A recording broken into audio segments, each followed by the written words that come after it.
Sir Jessica sir ఒక నిమిషం మాట్లాడొస్తాను. సరే వెళ్ళు.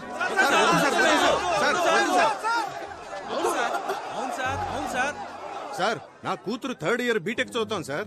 24 గంటలు కొరియన్ వెబ్ సిరీస్ చూస్తాం సార్. అదేదో BTS గ్రూప్ అంట, ఎప్పుడు చూసినా పాడుతూనే ఉంటారు. అది చూసినప్పటి నుంచి చేసుకుంటే ఒక కొరియన్ కుర్రానే చేసుకుంటాను, అక్కడే సెటిల్ అయిపోతానంటాను సార్. ఇదంతా ఎవరి వల్ల? వీడి వల్ల సార్. నా రెండో కూతురు ఓ అమెరికా ఓడితో లేచిపోయింది సార్.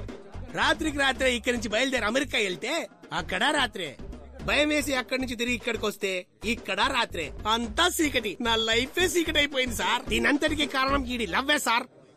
అంతేకాదు సార్, ఇక్కడ లోకల్ ఫిగర్ పడేయడానికి మేము చాలా కష్టపడతా అంటే ఏకంగా ఫారెన్ ఫిగర్ పడేశాడు సార్. కడుపు మండుతోంది సార్, కడుపు మండుతోంది సార్. విశ్వనాథం గారి అబ్బాయిని మర్యాదతో నా కూతురికి పేరు పెట్టమంటే ఎలిజబెత్ టైలర్ అని పెట్టారు సార్. అవును సార్. సార్ నాకు తెలియక అడుగుతాను, ఒక టైలర్ కూతురు టైలర్ అవ్వాలా సార్? సార్ అన్నింటికీ మించి మా విశ్వనాథమయ్యని ఒక 5.5 అడుగులు ఉంటుంది సార్. 5.5 అడుగుల గుంటలో తోసేసి ఊరందరి ముందు గుండెల మీద తన్నాడు సార్. సార్ ఈ దారుణం తట్టుకోలేండి సార్. వీళ్ళంతా డ్రామా చేస్తున్నారు సార్. ఏంటి డ్రామానా? డ్రామానా? దేశ సంస్కృతిని కాపాడడం డ్రామా అయితే, దేశం కోసం పోరాడడం డ్రామా అయితే,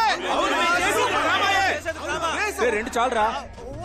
అవును సార్, మేమంతా డ్రామా ట్రూపే సార్. అవును sir, Devarakota drama troupe sir మాది. సార్ చెప్పండి సార్. నాకున్న ఎక్స్పీరియన్స్ తోను, అద్భుతమైన నాలెడ్జ్ తోను నేను ఇప్పుడే ఇక్కడే ఇన్స్టెంట్ గా స్పాంటేనియస్ గా ఒక తీర్పు చెప్తాను.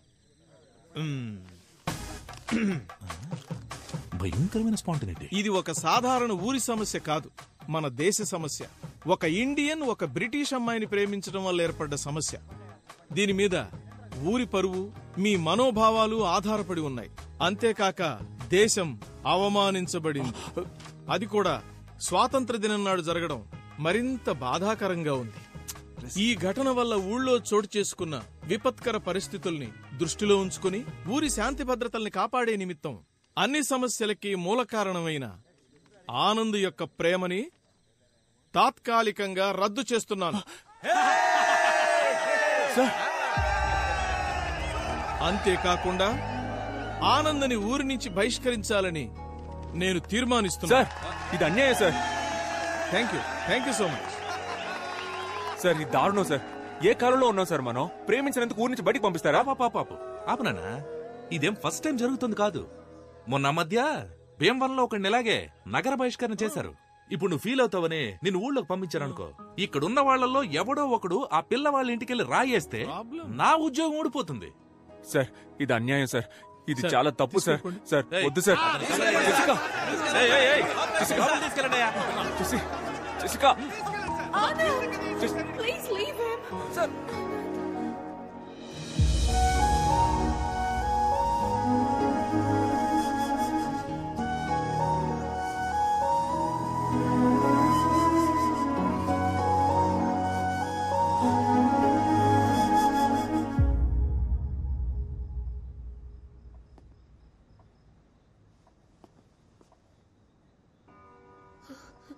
Do you still think you can live in this village? You know I'm not against Anand now. But there is no respect for us here. I've completely lost hope. That's why we're leaving.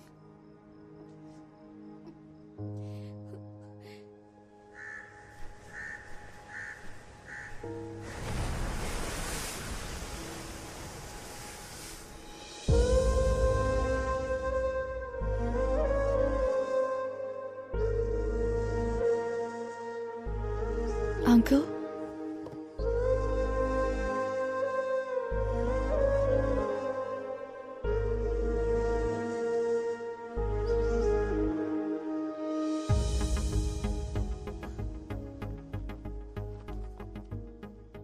ఒక 2 minutes మీతో మాట్లాడాలి uncle. మీరు మమ్మల్ని hate చేయడంలో ఒక న్యాయం ఉంది uncle. మేము ఇండియన్స్ మీద అంత వైలెన్స్ చేశాం, స్లేవ్స్ లా ట్రీట్ చేశాం. ఎన్నేళ్లు గడిచినా ఆ హేట్రెడ్ మాత్రం అలాగే ఉంది అంకుల్. మై గ్రాండ్ మా టోల్డ్ ఇండియా అందరినీ హక్ చేసుకుంటుందని, లైఫ్ ఇస్తుంది అని. కానీ నాకు అదృష్టం లేదు అంకుల్. ఆనంద్ లాంటి ఒక కైండ్ పర్సన్ ఒక అర్థం లేని పగకి బలవుతాడని అనుకోలేదు. ఆనంద్ నా లైఫ్లో ఎప్పుడు తోడుగా ఉంటాడని అనుకున్నాను, కానీ జ్ఞాపకంగా మిగులుతాడని అనుకోలేదు. These are all original land documents, uncle. And one more thing, uncle. ఇంతవరకు మా వల్ల మీకు జరిగిన అన్ని అన్యాయాలకి ఆల్ బ్రిటిష్ పీపుల్ తరపున, మీరు పడ్డ కష్టాలకి అందరి తరపున సారీ అంకుల్.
ఇప్పుడు నేను దేవరకోట పొలిమేర నుంచి లైవ్ రిపోర్ట్ చేస్తున్నాను.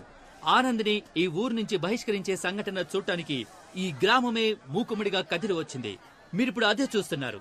ఇక్కడ ఒక పెద్ద ఆయన ఉన్నాడు, ఆయన అడిగి మరిన్ని విషయాలు తెలుసుకుందాం. తాత, ఏంటి బాబు? ఇలాంటి సంఘటన ఇంతకు ముందు ఎప్పుడైనా జరిగిందా, లేక ఇదే మొదటిసారా? ఇలాంటి సంఘటనలు ఇంతకు ముందు చాలా జరిగాయి, కానీ ఇదే మొదటిసారి. చూశారుగా జనం ఎంత ఆతృతగా ఎదురు చూస్తున్నారు.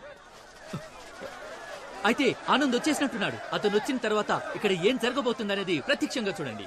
ఇదిగో ఆనంద్ వచ్చేసారు. ఆయన వెనకాల ఊరి జనం కూడా తరలి వస్తున్నారు. ఎంఆర్ఓ గారు వచ్చారు, ఇన్స్పెక్టర్ గారు కూడా ఉన్నారు. ఇప్పుడు ఆనంద్ ఊరి సరిహద్దు దాటబోతున్నారు. మీరు చూస్తున్నారు, ఇదే ఆ సరిహద్దు రేఖ. ఆనంద్ దాటేస్తున్నారు. ఆనంద్ ఆయన ఆగిపోయారు, రేఖ దాటలేదు. ఇది ఊరి జనం కూడా చాలా చిరాగ్గా ఉన్నారు. చూడండి, వీడు మళ్ళీ ఏదో మొదలెట్టాడు. నన్ను బయటకు పోమని చెప్పండి సార్. ఆ దేశద్రోహికి ఈ ఊళ్ళో చోట్లేదు సార్. నీ వల్ల ఊరు పరువైపోయింది. పోరా బయటికి. ఆపండ్రా. నేనెందుకు బయటకు వెళ్ళాలరా? నేనేం తప్పు చేశాను? నేను వెళ్ళనురా. ఏం పీక్తారా? ఏంటా లండన్ ప్రిన్స్ కోపంగా చూస్తున్నావు? ఇండియాకి సంబంధించిన ఒక విషయమైనా ఫాలో అయ్యావు నువ్వు? అయ్యాన్రా, మీ అందరికంటే 100% ఎక్కువగా ఫాలో అయ్యాన్రా.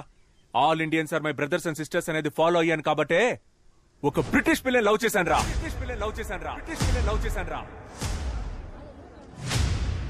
జామకాయలు 10 రూపాయలకి 4, 5 రూపాయలకి 2 తీసుకోండయ్యా. మామ, నేను ఇప్పుడే స్టార్ట్ చేశాను మామ. ప్లీజ్ కొంచెం పక్కకి వెళ్తావా? జామకాయలు 4, 20 రూపాయలకి 8.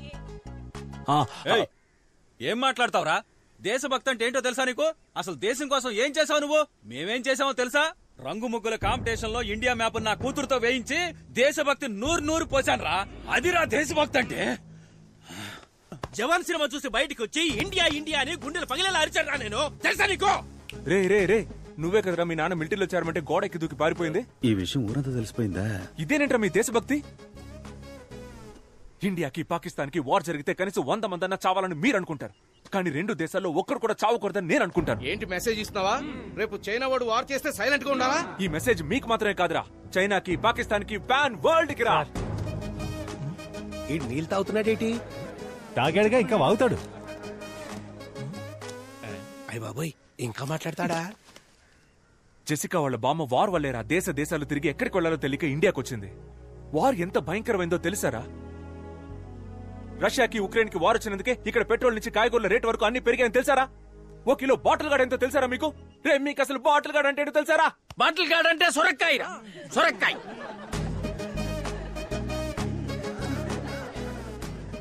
సార్, ముందు బార్డర్ నుంచి బయటికి పంపించాడు సార్ విని. బార్డర్ అనే మాట ఫస్ట్ ఎప్పుడు విన్నానో తెలుసారా? మా పక్కింటి ఆంటీ మా అమ్మ దగ్గరకు వచ్చి, అక్క నీ చీర బార్డర్ బాగుంది, నా చీర బార్డర్ బాగుందా అని అడిగింది. అప్పుడేరా ఫస్ట్ టైం విన్నాను ఆ మాట. నాకు తెలిసిందల్లా ఒక్క బార్డరేరా. ఏం మాట్లాడుతున్నాడు? వేరే ఏ బార్డర్ నాకు తెలియదురా. బాగా చెప్పావు తమ్ముడు, కరెక్ట్. అసలు ఈ బార్డర్లే ఉండకూడదు, మనకొద్ది బార్డర్. ఎవరది? నేనే తమ్ముడు. అన్నా నువ్వు రానా సార్, కొంచెం తప్పుకోండి. నువ్వు రాన్నా, నువ్వు చెప్పన్నా బార్డర్ ప్రాబ్లం గురించి. ఎన్నని చెప్పమంటావు తమ్ముడు? 1 2 మనశాంతిగా బార్డర్ క్రాస్ చేయలేకపోతున్నాం. ఒక ఫుల్ బాటిల్ తెచ్చుకోలేకపోతున్నాం. తరిమి పట్టుకుంటున్నారు. అదిగో ఆయన పట్టుకుంటున్నాడు, ఇదిగో ఈయన పట్టుకుంటున్నాడు. రే ఆగు, నువ్వు ఏ బార్డర్ గురించి చెప్తున్నావు? యానం బార్డర్ గురించి తమ్ముడు. ముందు పోరా ఇక్కడి నుంచి. మీకు ఒకే ఒకటి చెప్తున్నాను రా. ఒకటి చెప్తాను చెప్తూనే ఉన్నా. అవును తమ్ముడు, బాగా లేట్ అయింది. మీ నాన్నగారు కూడా వచ్చారు. బాయ్ చెప్పి వెళ్ళిపో. నన్ను మీరు కూడా అర్థం చేసుకోలేదా నాన్న? Emotional drama. 10th standard school competition లో ఫస్ట్ ప్రైజ్ విన్ అయినప్పుడు అక్కడున్న వాళ్ళంతా ఎవర్రా మీ నాన్న అని అడిగితే నేను మీ పేరే చెప్పాను కదా నాన్న.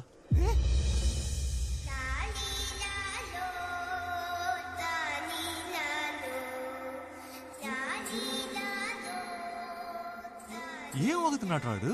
టీచర్ని ఎక్కువ క్వశ్చన్స్ అడిగారని స్కూల్ నుంచి పంపించేశారు. స్లిప్పులు పెట్టారని కాలేజ్ నుంచి పంపించేశారు. సినిమా అయిపోయిందని థియేటర్ నుంచి పంపించేశారు. ఇప్పుడు లవ్ చేశారని ఊరి నుంచే పంపించేస్తున్నారు. ఇంటెలిజెంట్ పీపుల్ అంటేనే మీకు నచ్చదు కదరా. ఆ రోజు సోక్రటీస్, ఈ రోజు నేను. పోన్రా నేను. ఒక బ్రిటిష్ అమ్మాయిని లవ్ చేశారన్న ఒకే కారణం వల్ల కొంచెం కూడా హ్యూమానిటీ లేకుండా ఇలాంటి దారుణమైన పనికి తెగబడిపోయారు కదరా. కరోనా కాలంలో అన్ని దేశాలకి హెల్ప్ చేసినందుకు మనం ఇంకా ప్రాణాలతో ఉన్నాం. అప్పుడు గెలిచింది హ్యూమానిటీయా దేశభక్తారా? చెప్పండి రా, హ్యూమానిటీయా దేశభక్త? నీకు తెలుసా? నాకు తెలీదు. హ్యూమానిటీ అంటే ఏంటండి? హ్యుమానిటీ అంటే నాకు తెలీదా? హ్యుమానిటీ అంటే హ్యుమానిటీ. దీనికి సమాధానం మా అయ్యగారు చెప్తారు. హ్యుమానిటీయా దేశభక్తి? దీనికి ఆన్సర్ ఏంటో నాకు తెలుసు, కానీ ఈ ఆన్సర్ ప్రపంచానికే వినపడేలా గొంతెత్తి చెప్తాను. సూపర్ అయ్యా. సేమ్ ఇలాగే. ఇప్పుడు నాకు 67 ఏళ్ళు వచ్చాయి. ఈ ఊళ్ళో 66 ఏళ్ల వయసున్న వాళ్ళు ఉంటారు, 68 ఏళ్ల వయసున్న వాళ్ళు ఉంటారు, కానీ ఒకే ఒక్కడైనా 66 ఏళ్ల వయసులో నాకన్నా పెద్దోడు అవ్వగలుగుతాడా? ఈయన జవాబు చెప్పేలోపు ప్రశ్న మర్చిపోయేలా ఉన్నాం. నా జవాబు నేను చెప్పాను, ఇంకా మీరే చెప్పాలి. మా నోడేదో అడుగుతున్నాడు, ఏం చెప్దాం? కొత్తగా ఏదో హ్యూమానిటీ అంటున్నాడు. మన కులపోలంతా హ్యూమానిటీ అందాం. హ్యూమానిటీ. ఆ కులపోలు చెప్పింది మనం ఎందుకు కాపీ కొట్టాలరా? మనం మార్చి చెప్దాం. దేశభక్తి. హ్యూమానిటీ దేశభక్తిలో కూడా కులం చూస్తారా మీరు? కులం, మతం, కలరు, కంట్రీ వీటన్నిటిని దాటి ఒక మనిషిని మనిషిగా చూసే హ్యూమానిటీ మీ అందరికీ ఎప్పుడు వస్తుంది? చెప్పండి, ఆ హ్యూమానిటీ ఎప్పుడు వస్తుంది? తెలిస్తేనే కదరా వస్తుంది. బాబు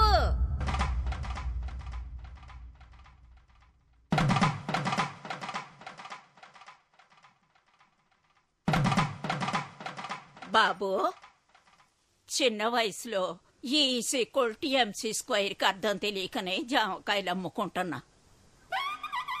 అలాంటి నాకే హ్యూమానిటీ అంటే ఏంటో అర్థమయ్యేలా చెప్పావయ్యా. నువ్వు చల్లగా ఉండాలి బాబు, చల్లగా ఉండాలి నాయన.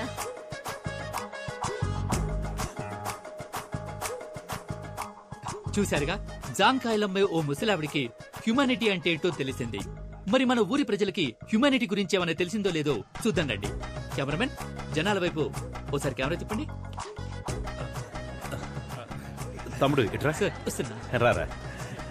చెప్పండి సార్. నేను ఫస్ట్ నుంచి హ్యుమానిటీయే. నేను హ్యుమానిటీలోనే పెరిగాను, దాని తర్వాత హ్యుమానిటీలోనే పుట్టాను. నేను హ్యుమానిటీయే, ఎప్పుడు హ్యుమానిటీయే, పైగా మేము అందరం కూడా హ్యుమానిటీయే. నేను కూడా హ్యుమానిటీయే సార్, హ్యుమానిటీయే. ఇప్పుడు చెప్పండి రా, హ్యూమానిటీయా దేశభక్త? ప్రేమ దేశమా? ఈజ్ ఈక్వల్ టు ఇప్పుడు ఈ ఊళ్ళో నేను జెసికాని మీట్ అవ్వచ్చా, మాట్లాడొచ్చా? చూడలేవు, మాట్లాడలేవు. ఏరా? వాళ్ళు తిరిగి లండన్ వెళ్ళిపోతున్నారు. ఈవినింగ్ 6 గంటలకు వైజాగ్ నుంచి ఫ్లైట్. Humanity humanity. మనం వెళ్దాం అన్నా. ఎక్కడికి రా? రే రే రే రే, తను జెసికాలో ఉందిరా. ఆపరా ఆపరా ఆపరా.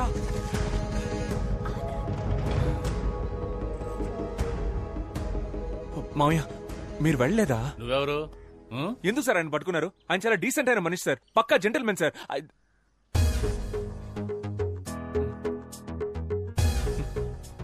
ఆయన వదలరా సార్? వదలనే వదలం. మీరు సూపర్ సార్. మామయ్య సూపర్ మామయ్య. మామా నువ్వు బంగారం. నువ్వు నాతో మాట్లాడద్దు సార్, మాట్లాడొద్దని చెప్పండి. మాట్లాడకమ్మా. ఆనంద్ మాట్లాడుకో. నీకోసం నేను 3rd వరల్డ్ వార్ ఫేస్ చేస్తుంటే నువ్వు నన్ను వదిలేసి వెళ్ళిపోతున్నావు. ఆనంద్ ప్రేమ దేశం అంటే ఏంటో తెలుసా నీకు? అట్లీస్ట్ ప్రేమికుల రోజైనా తెలుసా నీకు? ప్రేమ అనేది తమ్ముడు ఇక్కడ కూడా స్పీచ్ ఇస్తున్నావా?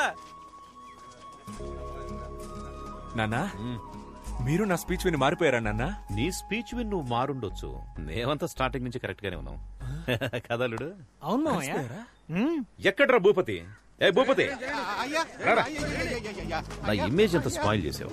ఇవ్వమ్మా, ఇదిగా క్యాచ్. ఆ? అది ఆయన. అవి మా బావగారికి ఇచ్చేయి. అయ్యా నో అయ్యా. రే ఇవ్వరా. అయ్యా కుదరదయ్యా. రేయ్ అది ఎక్కడ్రా? అయ్యా ఇదిగో. మళ్ళీ కత్తిచ్చిందే. రై చెయ్యివరా. ఇవ్వరా చెయ్యి. ఇవ్వరా ఇవ్వ. ఇందులో ఒక చిన్న మ్యాటర్ ఉంది, నేను తర్వాత చెప్తాను.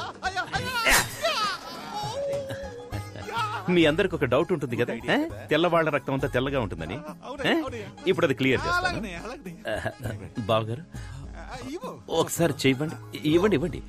1 స్మాల్ కట్. రే చూసావా? చూసావు కదా, చూసావు కదా, రెడ్ కలర్ లోనే ఉంది. అందరి రక్తం ఎర్రగానే ఉంటుందిరా.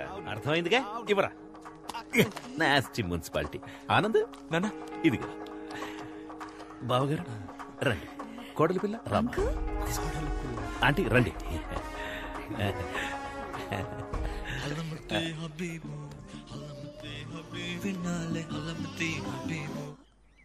హలమతి హబీబా అంటే? నాకు నిజంగా దాని అర్థం తెలియదమ్మా. ఆ రోజేమో లస్క్ టపా, ఇవాళేమో హల్మతి అబీబా. ఇలాంటి కవులందరూ మనతో పాటే మన చుట్టుపక్కలే నక్కి నక్కి తిరుగుతుంటారు. వాళ్ళు నా చేతికి దొరకాలి.